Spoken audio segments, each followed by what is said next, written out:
Question number 11 में ज़रा देखें आप।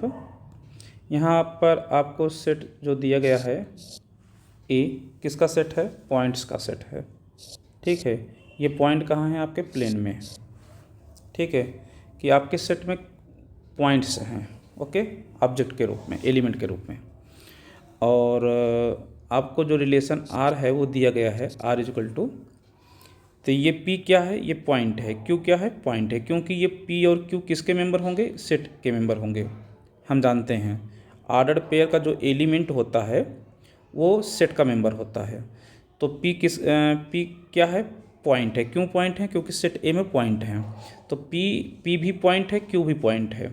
ठीक है, और मतलब प्लेन में दो पॉइंट हैं, एक पॉइंट पी है, एक पॉइंट क्यू है। ओके, अच्छा, इन दोनों का डिस्टेंस ओरिजिन से बिल्कुल क्या है? दोनों का सेम है। ऐसा यहाँ पर बताया गया है, such that the distance of the point P from the origin is same as the distance of the point Q from the origin. कहने मतलब आपकी स्पेस में दो पॉइंट हैं, मतलब प्लेन में आपके दो पॉइंट है। कौन कौन पॉइंट हैं? एक पॉइंट पी है, एक पॉइंट क्यू है। और ओरिजिन से दोनों की डिस्टेंस क्या है? दोनों की डिस्टेंस ओरिजिन से बिल्कुल सेम है। ऐसा मतलब कि ये दोनों आपस में क्या है? इक्वल हैं। ओके, बिल्कुल सेम है, ऐसा बोल रहा है। तो अगर इसे आप ओ बोल रहे हैं, इसे पी बोल रहे हैं, इसे क्यू बोल रहे हैं, ये पॉइंट पी है, पॉइंट क्यू है, तो कहने का मतलब आपको बताया है कि ओ पी का distance is equal to O Q का डिस्टेंस। ठीक है, तो ये बात यहाँ से यहाँ तक है, जो यहाँ पर मैंने अभी भी लिखा है, ये बात यहाँ भी बोल रहा है। ये चीज़ इसको हमने यहाँ पर लिख दिया। ठीक है, अच्छा, इस तरीके से रिलेशन है पी और क्यू के बीच में, इस प्रकार का रिलेशन, मतलब कि पी और क्यू इस तरीके से रिलेट हैं। ओके, तो यही बात यहाँ पर भी लिखा गया है, relation R the set of all ordered pair P Q P. ठीक है, O P equal to O Q, इस बात को हम ऐसे लिख सकते हैं, O P equal to O Q. Okay, हमें बताना है कि प्रूफ करना है, सो दैट दिखाना है is an equivalence relation. Heading डालें रिफ्लेक्सिव केस में हम करते क्या हैं? क्यू को पी बोल देते हैं, तो पी आर का मेंबर होगा। क्यों होगा? क्योंकि O P equal to O P है, इसलिए पी आर का मेंबर हो जाएगा। वो आपका ओरिजिन है। For all P belongs to A, therefore R is reflexive. Heading डालेंगे सिमेट्रिक केस में हम पी क्यू का आर का मेंबर ले लेते हैं। इफ़ आर का मेंबर ले लीजिए, आर का मेंबर है तो पक्की बात है O P equal to O Q होगा, इसका मतलब है। ठीक है, अब O P equal to O Q है, इसका मतलब O Q equal to O P है। अब O Q equal to O P है तो आप लिख सकते हैं Q P belongs to R, for all P Q belongs to A, R is symmetric. Third point transitive, third point में P Q are का मेंबर है, क्यू एस आर का मेंबर है, इसका मतलब ओ पी ओ क्यू आपस में equal हैं, O Q equal to O S आपस में इक्वल हैं। तो ओ पी ओ क्यू के इक्वल है, ओ क्यू ओ एस के इक्वल है, तो ओ पी ओ एस के इक्वल होगा, इसका मतलब पी एस आर का मेंबर हो गया। For all P Q S set of A. Okay, P Q S ये पॉइंट्स हैं सेट ए के। Okay, therefore R is transitive. अब आपका ये रिफ्लेक्सिव भी हो गया, सिमेट्रिक हो गया, ट्रांजिटिव हो गया, hence R is an equivalence relation. इस क्वेश्चन में एक बात और आपसे कह रहा है further, so that this set of all points, ये ऑल पॉइंट किसके होंगे? सेट ए के। All points related to a point P आपका ओरिजिन नहीं होना चाहिए। Is a circle passing through P with origin as centre. Okay, तो इसी बात के लिए यहाँ पर लिख रहे हैं, this set of all points related to a point P origin के इक्वल नहीं होना चाहिए। तो कहने मतलब किससे पॉइंट रिलेट कर रहा है आपका? आपका जो पॉइंट किससे ए पॉइंट पी से आपके set of all points relate हो रहे हैं, तो यानी कि पी आपका फिक्स हो गया। और पहला पॉइंट जो होगा ये कहाँ से होगा? ए से होगा। ठीक है, तो ये क्या है? आपका सेट है, इसमें बहुत सारे पॉइंट हैं, उसके अंदर कुछ पॉइंट होंगे टी इस तरीके से होंगे कि टी पी से रिलेट कर रहा होगा। ठीक है, टी पी से रिलेट कर रहा होगा, इसका मतलब O T equal to O P. ठीक है, O T is equal to O P. तो अब यहाँ पर देख लो इस बात को, यहाँ पर ये पी है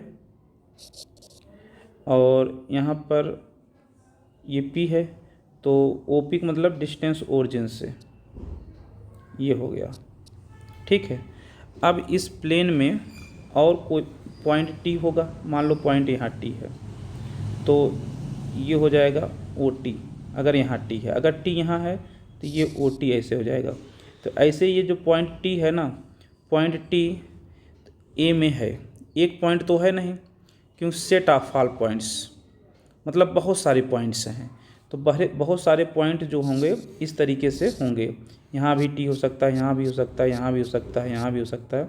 इस तरीके से ये पॉइंट जो टी है ना, ये मूव करता रहेगा, मूव करता रहेगा। तो मूव करते करते क्या बन जाएगा, ये सर्कल बन जाएगा।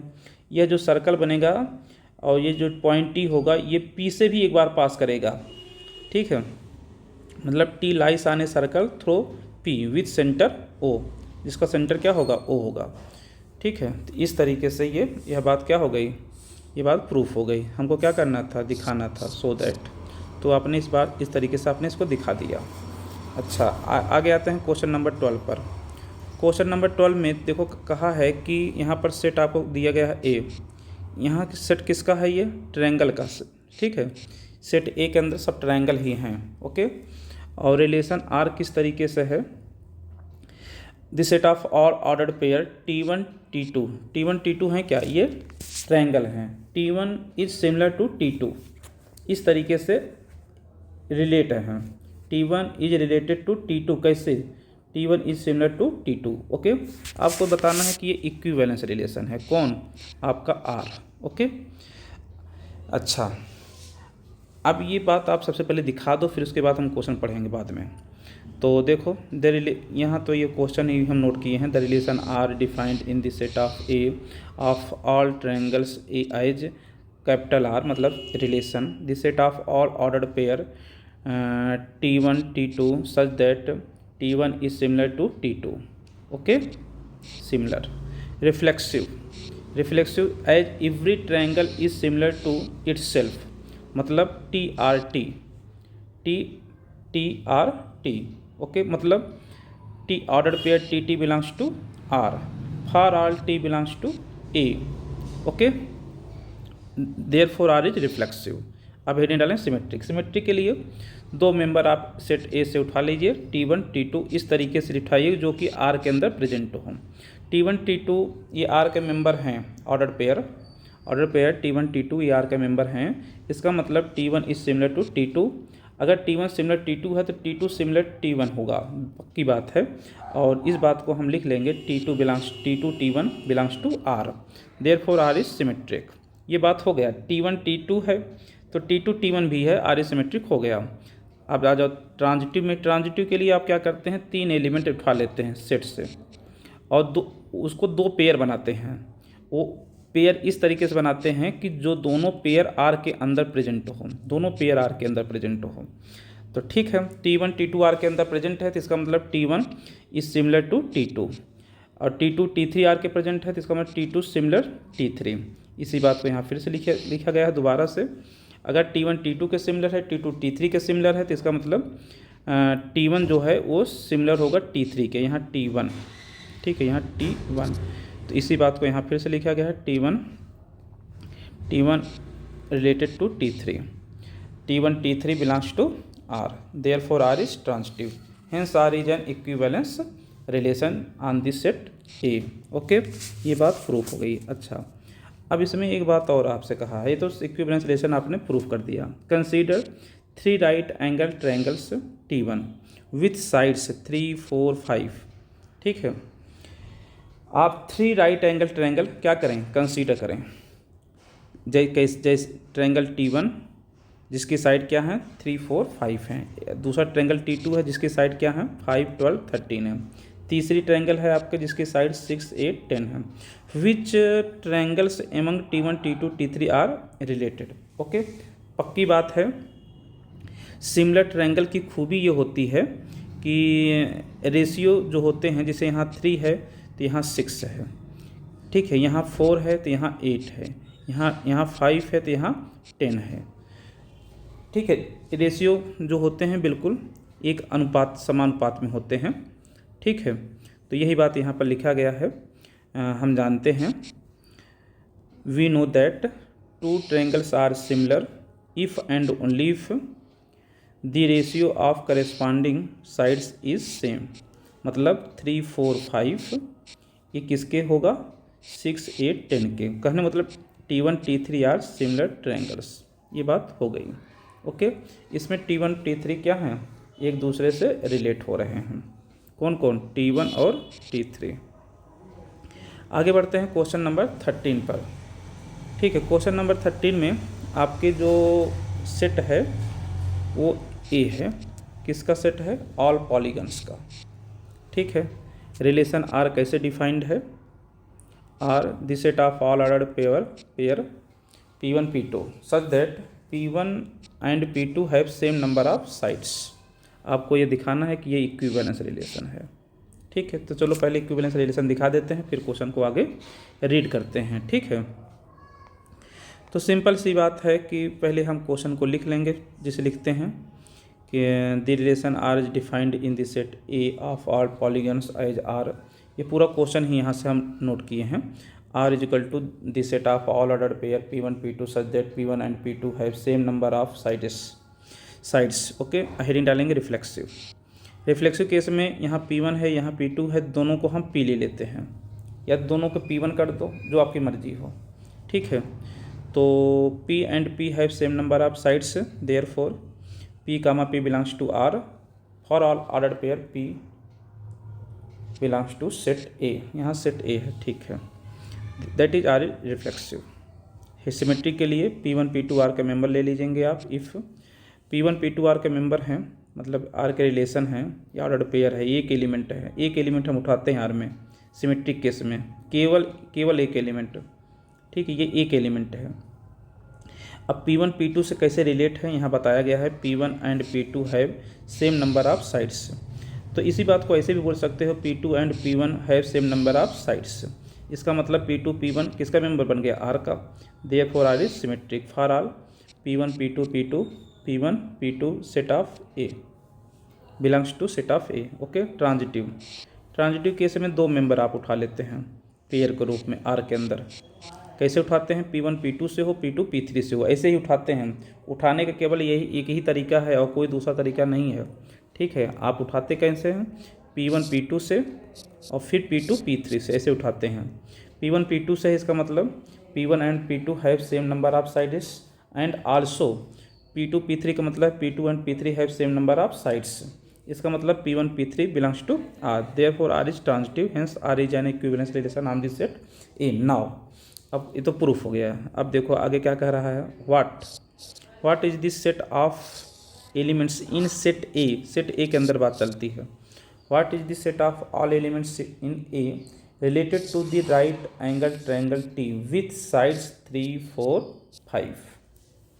ठीक है, तो किससे रिलेट हो रहे हैं, राइट एंगल ट्रायंगल T से। ठीक है, मतलब एक ट्रायंगल से रिलेट हो रहे हैं।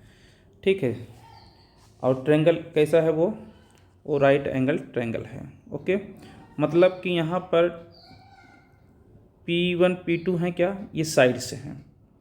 P1 P2 हैं क्या, पॉलीगन से हैं, क्योंकि सेट के अंदर जो मेंबर होते हैं, सेट के अंदर मेंबर कौन है, पॉलीगन्स। तो मतलब P1 P2 क्या है, पॉलीगन से हैं। तो पॉलीगन के पास क्या है, सेम नंबर ऑफ साइड्स हैं। इस तरीके से आपका P1 P2 रिलेट हैं। तो वैसे यहाँ पर भी होगा, वही कंसेप्ट यहाँ भी लगेगा। ठीक है, और इसके पास 3 साइड्स हैं। ठीक है, कौन को, 3, 4, 5। ओके, तो चलो आप आ जाओ यहाँ पर। तो ट्रांजिटिव तक बात हो गई थी ना। Here T is right angle triangle with sides 3, 4, 5। वही बात फिर से लिख दिया गया। This set of all points in A related to T, कहने मतलब T फिक्स हो गया। अब ये जो पॉइंट P है, ये पॉइंट P कहाँ से उठाएंगे, सेट A से उठाएंगे, और इस तरीके से उठाएंगे जो कि एक रिलेट हों एक दूसरे से और R का मेंबर बन जाए। R का मेंबर बन गया तो इसका मतलब this set of all triangles ये आंसर हो गया। Okay, question number 14। Question number 14 में आपको सेट क्या दिया गया है, सब देख लो। हम सबसे पहले सेट को ही पकड़ते हैं, ठीक है। सेट को पकड़ना बहुत ज़रूरी है, क्योंकि जिस सेट पर हम, सेट हमारा क्या है, एल। यहाँ पर किसका सेट है, ये लाइंस का सेट से है।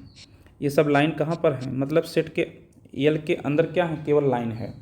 कहाँ पर, एक्स वाई प्लेन में, ठीक है। रिलेशन आर कैसे डिफाइंड है उसको देखो। This set of all ordered pair L1 L2, L1 भी लाइन है, L2 भी लाइन है, ये दोनों एक दूसरे से कैसे रिलेट हैं, L1 is parallel to L2। Okay, इस तरीके से कहा है। तो हमको क्या दिखाना है, सबसे पहले आर को क्या बताना है, इस आर को इक्विवेलेंस। तो सिंपल सी बात है, चलो सबसे पहले हेडिंग डालें रिफ्लेक्सिव, फिर सिमेट्रिक, फिर ट्रांजिटिव। सिमेट्रिक केस में L1 L2 को सेम मान के चलेंगे, ठीक है। तो पहली बात तो फिर वही लिख लो पहले, let L be the set of all lines in x y plane, question से ही लिखते हैं, and R be the relation in L defined as R is equal to the set of all ordered pair L1 L2 such that L1 is parallel to L2। ये सब तो question से ही लिखा है। फिर रिफ्लेक्सिव रीडिंग डालेंगे। अब यहाँ से L1 L2, तो इसमें से हम दोनों को L1 रख लेते हैं। तो L1 के पैरेलल होता है, कोई भी लाइन खुद के पैरेलल होती है, ठीक है। तो चाहे जो भी लाइन हो सेट ऑफ L से, फॉर ऑल, चाहे जो भी लाइन हो, ठीक है। तो इसका मतलब L1 ऑर्डर्ड पेयर, ये आर का मेंबर बन गया। आर का मेंबर बन गया तो इसका मतलब आर रिफ्लेक्सिव हो गया। For all L1 belongs to L, यहाँ L है, V की तरह बन गया, L है ना, ये V की तरह बन गया था, L, ठीक। अब हेडिंग डालेंगे सिमेट्रिक। सिमेट्रिक में आप एक एलिमेंट ले लेते हैं आर के अंदर से। तो एलिमेंट कौन सा लिया आपने, ये एलिमेंट उठा लिया। तो ये एलिमेंट उठा लिया तो इसका मतलब L1 is parallel to L2। तो यही बात यहाँ लिखी गई है, L1 is parallel to L2 इसका मतलब। तो L1 L2 के पैरेलल है तो पक्की बात है L2 L1 के है, तो L2 L1 के है तो इसका मतलब L2 L1 belongs to R, for all L1 L2 set of L, R is symmetric. Transitive heading डालेंगे इफ़। अब दो मेंबर आप उठा लेंगे पेयर के रूप में। कैसे उठाते हैं, वही तरीका है, एक ही तरीका ही है कि L1 L2 L2 L3 ऐसे ही उठाते हैं, ठीक। L1 L2 मतलब L1 parallel to L2, L1 parallel to L2, ठीक है। अगर L1 L2 R के मेंबर है तो इसका मतलब है कि L1 पैरेलल टू L2 है। L2 L3 R का मेंबर है तो इसका मतलब L2 पैरेलल L3 है। L1 L2 के पैरेलल है, L2 L3 के पैरेलल है, इसका मतलब L1 L3 के पैरेलल हो गया। तो L1 L3 ये R का मेंबर हो गया, for all L1 L2 L3 set of L belongs to set of L, hence R is an equivalence relation, ठीक है। इसलिए ये इक्विवेलेंस रिलेशन हो गया। यहाँ पर हमने नहीं लिखा है ट्रांजिटिव ही, पहले यहाँ लिख दो, देयरफॉर R इज ट्रांजिटिव, ये ट्रांजिटिव हो गया, there hence R is an equivalence relation in L. Now इसमें एक क्वेश्चन और है। इसमें क्वेश्चन क्या है कि फाइंड करना है आपको this set of all lines related to the line y is equal to 2x plus 4। तो y is equal to 2x plus 4 से आपको रिलेट कराना है, इससे रिलेट हो रहा है सेट ऑफ ऑल लाइन्स। तो एक लाइन तो होगी नहीं, इन्फिनाइट लाइन होंगी, ठीक है। वह लाइन जो होगी इसके क्या होगी, पैरेलल होगी, क्योंकि यहाँ पर जो रिलेशन है वो पैरेलल का है, ठीक है। तो चलो देखो, इसी बात को यहाँ पर लिखते हैं, दिस सेट ऑफ, ठीक है, this set of all lines related to L, related to the line L4। यहाँ पर जो लाइन है जो दी गई है उसको हमने L4 नाम दे दिया है, such that y equal to 2x plus 4। इस L4 से हमारा जो भी लाइन्स हैं वो रिलेटेड होंगे। तो इसका मतलब L4 यहाँ फिक्स हो गया, और यहाँ पर जो मूविंग पॉइंट है वो LX हो गया, ठीक है, ये LX हो गया। ये LX किसका मेंबर होगा, L का, ठीक है। तो ऐसे कितने लाइन आएंगे, ऐसे इन्फिनाइट लाइन आएंगे इसके पैरेलल कैसे होंगे, y is equal to 2x plus 4 है ना, तो यहाँ 4 की पोजीशन में C रख देंगे, क्योंकि कांस्टेंट आपके बदल जाने से लाइन बदल जाती है, पैरेलल ही मिलती है, ठीक है। तो y equal to 2x plus c belongs to real number. तो इस तरीके से ये आपका क्वेश्चन 14 भी सॉल्व हो गया। क्वेश्चन 15 ये ऑब्जेक्टिव क्वेश्चन है। क्वेश्चन 15 ज़रा देखना है आप कि यहाँ पर बी पार्ट सही है। क्यों सही है? रिफ्लेक्सिव है। रिफ्लेक्सिव क्यों है? क्योंकि 1 1 है और 2 2 देखो भी 2 2 भी है, 3 3 भी है, यानी और सेट के अंदर जितने एलिमेंट हैं 1 2 3 तो 4 4 भी होगा। देखो 4 4 यानी सेट के अंदर जितने एलिमेंट हैं खुद से रिलेट हैं इस सेट, ठीक है। तो खुद से रिलेट हैं तो इसका मतलब ये क्या हो गया? ये है आपका रिफ्लेक्सिव हो गया, ठीक है। अब सिमेट्रिक केस में हम क्या करते हैं, इसको भूल जाते हैं। ये भूल जाते हैं कि इस पर ध्यान ही नहीं देते हैं, इस पर ध्यान ही नहीं देते हैं, ठीक है। सिमेट्रिक और ट्रांजिटिव इस पर ध्यान नहीं देंगे।